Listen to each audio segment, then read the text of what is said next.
Hello friends, welcome to Sivakami garden. நம்ம மேலே வந்திருக்கிறோம். இப்போதான் ஒரு அரை மணி நேரத்துக்கு முன்னாடி மழை பெஞ்சிச்சு ஃப்ரெண்ட்ஸ். இந்த மழையில வந்து பாருங்க செடி ஃபுல்லாக மாறிட்டு இருக்குது. அரை மணி நேரம் தான் ஃப்ரெண்ட்ஸ் பெஞ்சிச்சு மழை. அந்த மழையிலே பாருங்க ஃபுல்லாக எவ்வளோ தண்ணி, செடியெல்லாம் எவ்வளோ நல்லா ஃப்ரெஷ் ஆயிடுச்சுன்னு சொல்லிட்டு. ஒரு வாரமாக மழை இல்லை ஃப்ரெண்ட்ஸ். இந்த மழை இல்லாத வெயிலில் வந்து வாடி போயிட்டு இருந்துச்சு.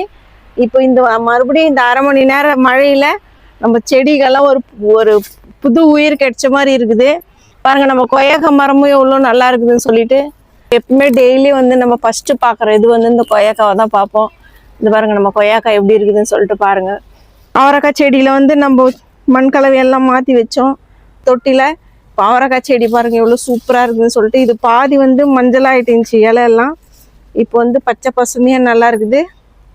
பார்க்கலாம் இதில் எவ்வளோ பூ வருதுன்னு சொல்லிட்டு. நம்ம முருங்கை மரம் வந்து மேலே கட் ஆகிட்டு இருந்துச்சு. பாருங்க அதில் எவ்வளோ புது துளிரெல்லாம் வந்துருக்குது, எவ்வளோ நல்லா இருக்குதுன்னு சொல்லிட்டு பாருங்க. பூ வர மாதிரி தெரியுது. எனக்கு முன்னாடியே நான் அப்படிதான் சொன்னேன், பூ வர மாதிரி தெரியுதுன்னு. உடனே 2 நாள் பொறுத்து பூ வச்சுட்டு இருந்தாங்க. கத்திரிக்காய் செடியில் வந்து 1 2 3 நாள் பூ வந்துருக்குது ஃப்ரெண்ட்ஸ். இந்த நம்ம கத்திரிக்காய் செடி வந்து இது மாற்றி வச்சோம், புது மண் கலவை ரெடி பண்ணி.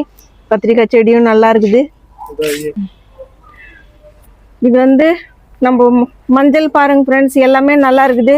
இதுவும் நம்ம வந்து ஒரு தொட்டி ரெடி பண்ணி அந்த மஞ்சள் எல்லாம் எடுத்து அதில் நடணும்.